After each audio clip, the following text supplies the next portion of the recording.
Okay, saya seorang helper yang berjaya.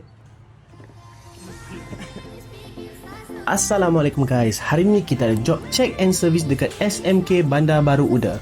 Aircon yang problem ada dekat koperasi sekolah.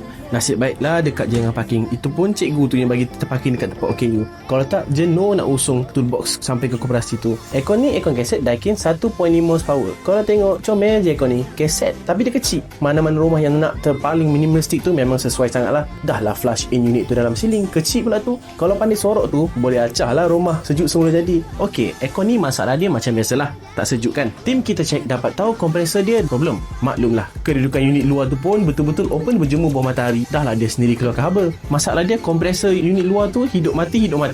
Isu macam ni, kita tukar kapasitor je lah selalunya. Dan lepas tukar tu, dia kembali kepada normal dan terus menjalankan tugas sebenar dia. Dah sejuk lah tu maksud dia. Gas kita ada tambah juga sebab ada kurang sikit. Tapi tak ada masalah pun. Nak isi gas ni kena tengok betul-betul gas apa. Untuk aircon ni, dia pakai gas R410. Bukan boleh main isi je gas mana-mana. Kalau salah isi, tak rosak, dia meletup sebab tekanan tak stabil.